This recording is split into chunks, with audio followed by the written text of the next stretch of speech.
we're going to go to a discussion regarding the role of Web3 in the token economy. Now, when we talk about Web3, who termed this word? It wasn't myself, the Count of Monte Crypto, and many people will use the word and not give credit to the person who created it.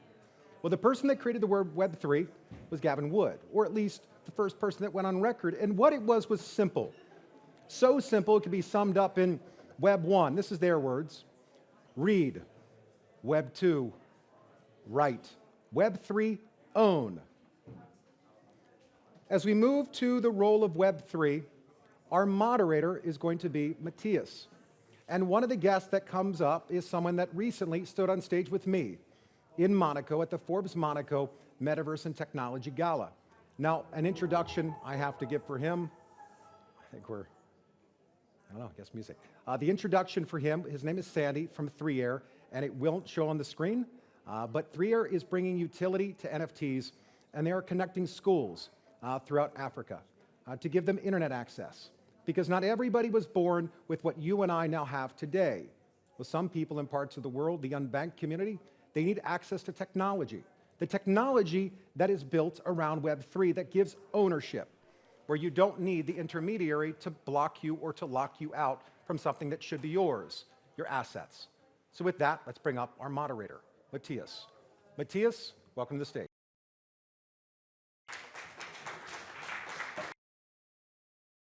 Thank you.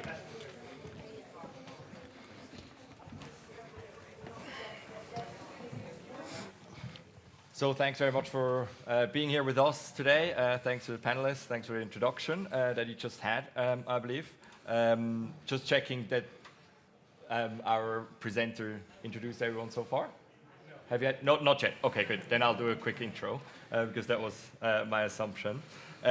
So to my left, we have Sandy from 3Air.io.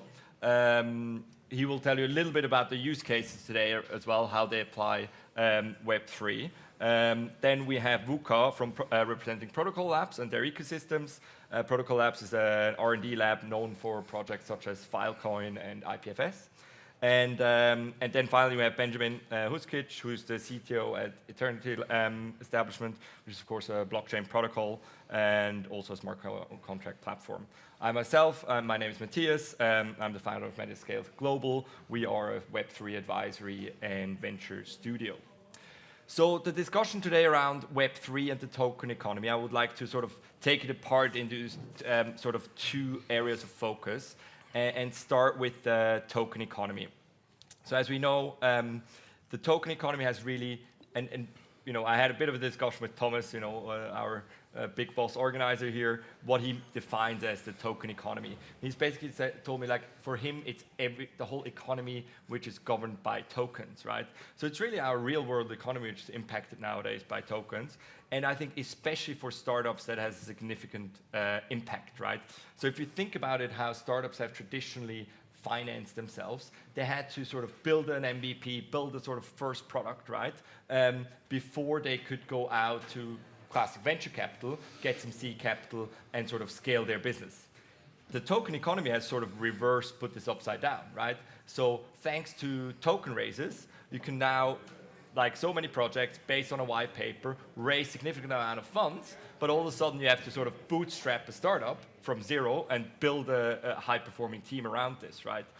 So now, of course, with having representatives from different token-based startups here, I'm really keen to understand how has this impacted the way you guys operate, and how is this, and how difficult is it to scale quickly once you have funds and actually build a team around it that brings deliverables onto the road.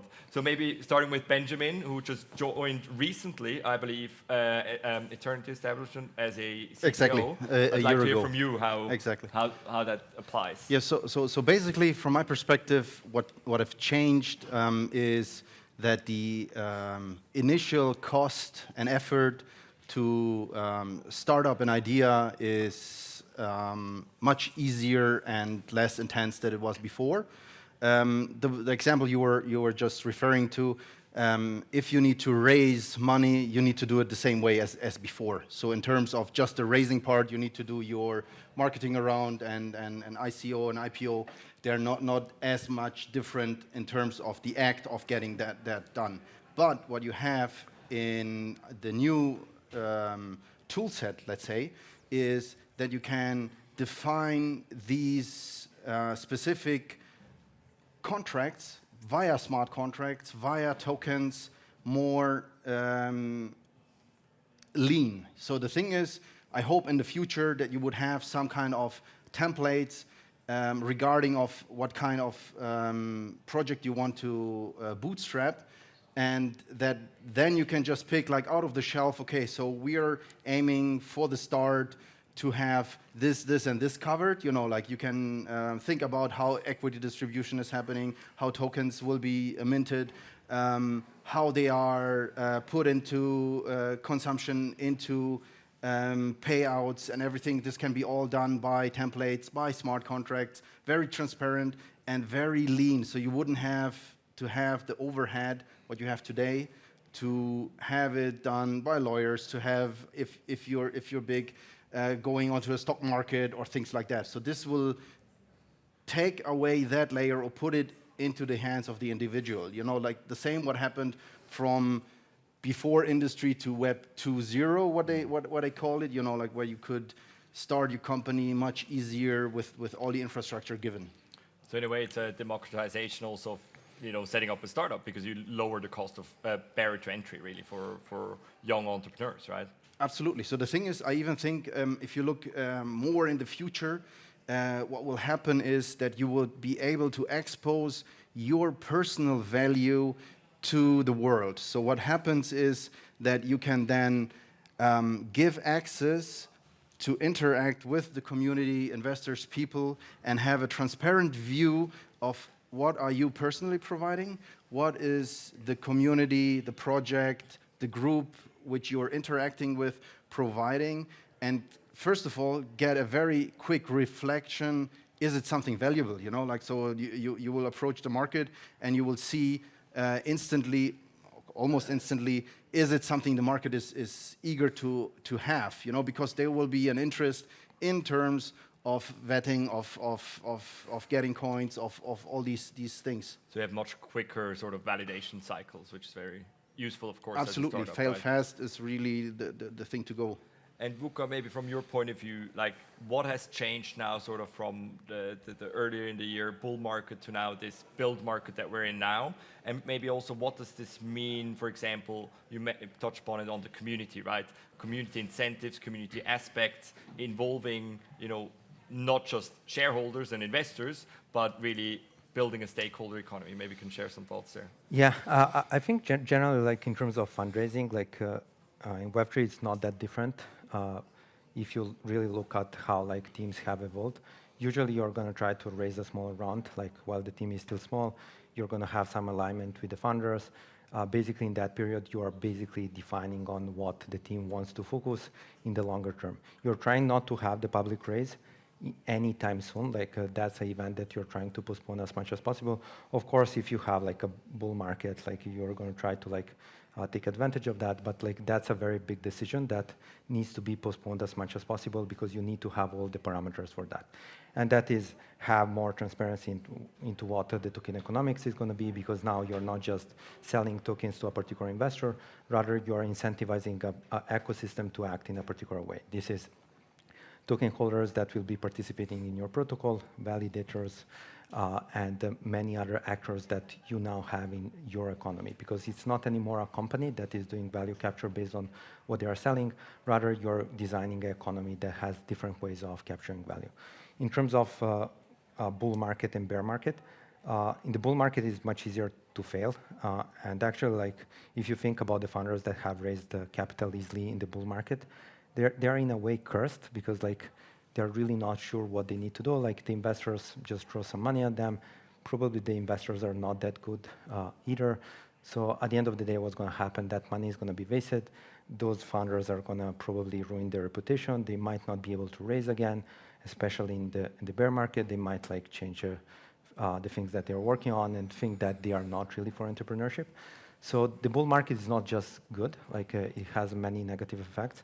And also, like if you're choosing those investors in the bull market, most likely you're gonna fail because like people will be chasing you with money, and then the good investors will actually want to understand what you're building.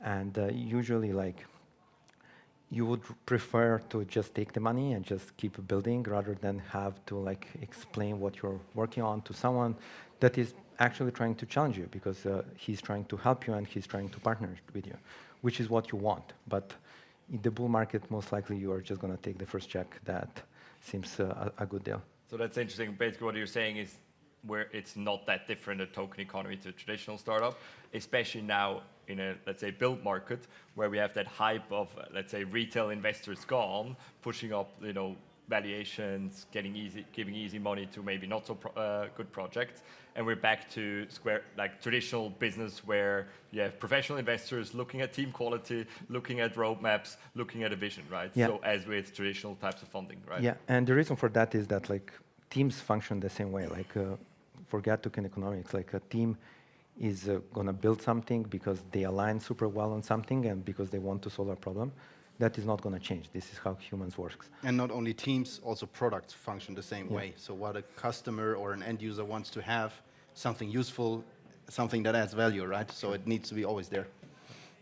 Sandy, from your point of view and maybe apply to what you guys do, maybe you can share a bit, how do you see this? Is it really the same token economy as a traditional startup, or is your experience, does it differ? No, it does differ for sure. And I think it's just another way where you can actually fail. So right now, a token economy, having a really good token economy just adds to the team. You need to have someone who understands it, right? Because you'll do the raise through the token, probably, but then in the end, you also need to work for a good token use case. Else, you know, the token will just not perform. So, and then your project that might be a really good project will fail because the token doesn't do good, right? And it's all about the token economy in the end from that point once you start operating. In a sense, it is similar, but the space, you know, hasn't evolved. And I think once it will evolve, it will be going, you know, towards what you know, IPOs are right now. And there's a lot that's missing on the regulatory sides. There's a lot of, we should also talk about, you know, investors not being educated at all. You know, we've been doing some raising ourselves, and we had so many bad VCs.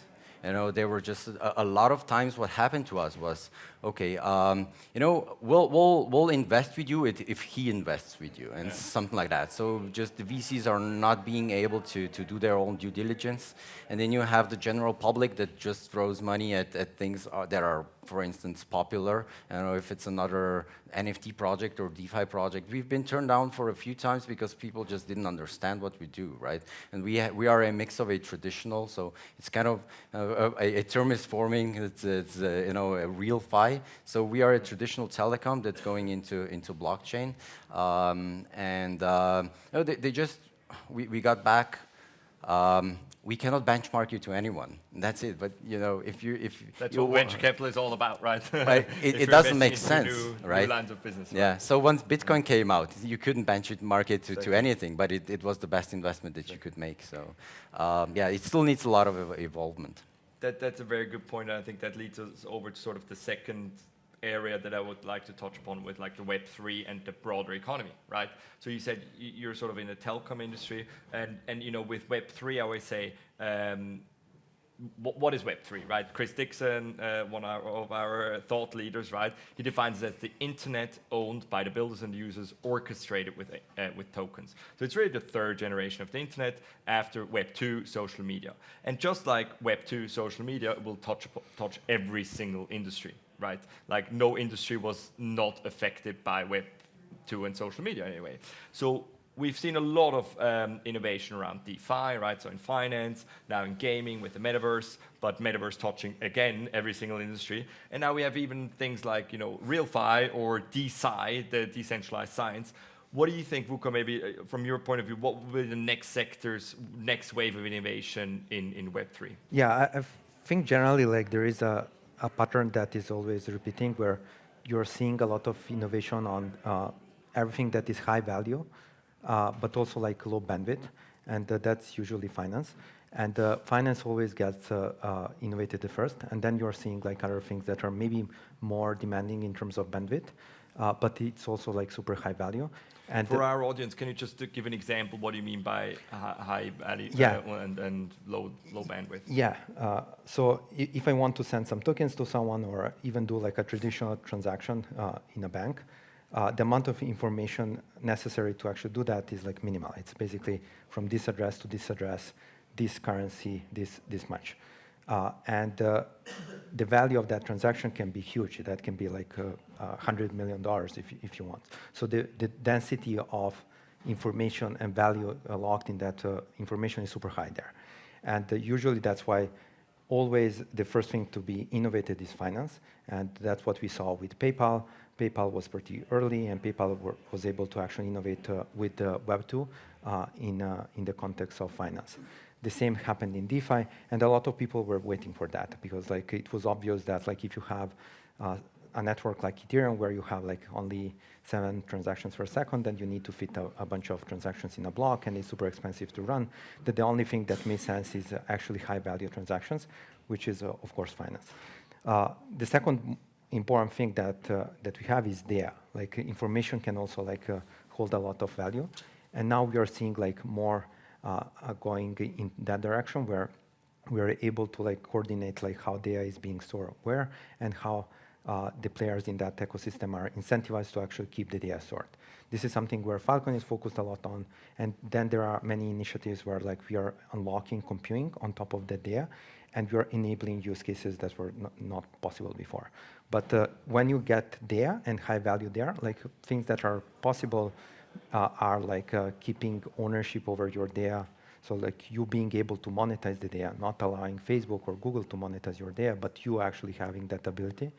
And also like incentivizing like a very large network of infrastructure providers to actually keep those services, which was not possible before. That's an interesting point of view in terms of also like, I guess, decentralized computing power, right? So you need sort of the scale of the networks to go into these spaces where you have like the higher bandwidth type of information, right? Yep. And we've reached that thanks to DeFi, et cetera, and the booms there. And now we can go into like a next maturity level of Web3. So maybe Ben, from your point of view, what do you think will be like the interconnection also to the broader economy, right? Like the problems we're facing right now with like inflation, even stagflation in some countries, right? Do you think Web3 could play a role or even go so far as could be a solution to these problems? I wouldn't say it would be a solution for inflation, stagflation, or deflation. So I mean that's highly economic dynamics there, and they represent the capability of a state running their economics, and getting into a deflation or a stagflation, which is very tricky, as we have seen it also in Japan. And getting out of it, it's just not based on currency or technology, right? So, and the thing that it will help, or what it's meant for, is that we will have the capability of evolving with our new step or next generation of technologies very quickly. And there will be like a gold rush, or like in the 1997, 1998, when there was the dot-com bubble. You will see a lot of players chasing ghosts, right? But eventually there will come up some great solutions out of it, right?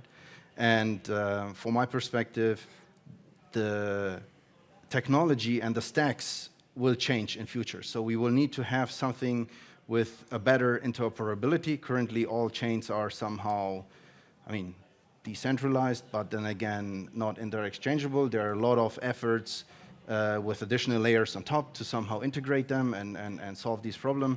And I think we will have also a transition in the future which will completely get a new aspect of the technology, but based on the foundation of what we have today. Yeah. So, I mean, it's an interesting point, especially. But were you just going to add Yeah, something to this? I would say that right now we are not probably at the stage that this could influence like inflation and the global markets and everything, but recently we've seen that inflation right now, the high inflation was actually caused by monetary policies, and it usually is, and also the So was the stagflation bubble in DeFi. yeah. So also the stagflation that's coming out right now, is caused by the monetary policies, right? By raising the interest rates and so on. And I think it originated a lot by the sheer money printing that was happening during COVID, and Web3 could hold accountable, people to that. So I do think the transparency that it brings with it, if it's integrated like properly, right? I'm not talking about CBDCs. It could change it. I do think it could change it. And in what ways do you think will it change it? Like in the, let's say, Bitcoin traditionalist, fundamentalist way, where we have like an independent, decentralized currency, or let's say more sophisticated ways? Yeah, I think if we can have, right? It's a long way to go. A really decentralized currency, it could be a backbone of building a more stable economy. I do think, I do see some problems with, for instance, Bitcoin becoming a global currency. Just the economic models that we have right now are based on a slight monetary expansion, so on a bit of an inflation. The problem is that we do need to spend to grow. We need to spend, right? If there is a currency out that's actually growing and growing, you'll be inclined to save more. Right, and then if you save more, then there's usually less investment, so the economic growth is not as high. So they'll need to change, the economic models around it will need to change radically. But I do think that the current model is outdated, and it will be replaced in a sense with the Web3. And maybe bring this back from a purely macroeconomic discussion, which I enjoy as macroeconomist, but back to maybe something the audience, would like to dig a bit deeper on Web3. I think next to like the, let's say, macroeconomic, sort of inflationary aspect, I think the one really interesting aspect is the labor market, right? So how is sort of employment organized in a Web3 economy, right? You don't have the traditional model anymore of limited liability companies fully employing people, but you have DAOs running, decentralized networks of, coders contributing to the network. We see in the metaverse you have decentralized content from, content generators in Web3 economies. So for me, I always say it's a Web3 is sort of the gig economy, how we know it from Uber, etc., on steroids, right? How do you see this, Vuka? Yeah, I think generally people think about the DAOs, and the DAOs in a way today are many things for many people. So if you try to map Web2 to Web3, sure, I'm hiring coders and paying them in crypto. And some people think that's a DAO. But actually, if you think about what networks have done super well today is incentivize particular people to do a particular activity. And those are, for example, Bitcoin miners. Those can be miners or validators in any particular ecosystem. And this is super interesting because now we have superpowers of activating and mobilizing a much wider network of people and not having to worry about things like hiring. Who am I to actually decide who is good at doing a particular job? If it's an open economy where there are very strict rules on how you can contribute to this economy, everyone should have the chance of contributing. And that's basically how you get to a moment where you can basically commodize every activity and you can have high competition without actually you deciding who is going to be the winner. And I think this is a super interesting point. What does that mean for the young talent, right? The university graduates of today. It used to be finance that everyone was running into back in my days, all the physicists and mathematicians, right? They were going to hedge funds or investment banks. Then it's sort of the tech companies, but these have become so big and so monopolistic that they're not cool anymore, right? So what does the Web3 economy mean for young talent? What do you think, Ben? So for me,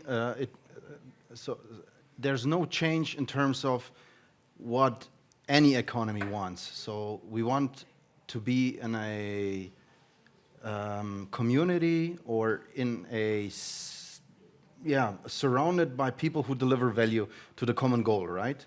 And what's changing now is that we don't need to face borders of countries anymore or of some legal states. We can create these communities around the globe. And then again, what I initially said, it will always become to that, or the question will be, what is my added value and how am I gonna contribute to this community? And that will be always an individual question. You will always have high performance, low performance. You will have very diligent people. You will have people who don't want to work at all or whatever, you know. So it doesn't change just because we have now coins, Web3 or whatever you want to name it, you know. So, and the transparency will be just there. So you will be able to see, okay, this member is this way skilled. He had contributed in this particular cases. You will have the full track record of somebody who has a dedicated track record of skill set and a track record of achievements which are transparent to everybody. And I guess that also poses some dangers, right? And some threats in a way, right? Like how we have it some place in China, right? Where you have like basically a reputation and the state is sort of knows exactly what you do and what you don't do, right? So if this is even public, like on a ledger, right? That can be in a way also sort of a not so nice scenario where some minorities might be completely excluded. Do you see them more as a threat or as an opportunity, Sandy? You're right. It's both, right? And I think a really big part of the Web3 is going to be digital identities or decentralized identities or sovereign identities, whatever we want to call them, right? And they can be implemented the right way or the wrong way. It's all about privacy and control, and they can be implemented so that you are the one in control of your own data, how you want to share it, how much you want to disclose, and it should not be stored on the open ledger. You should be in control of it, and it should be stored on your device.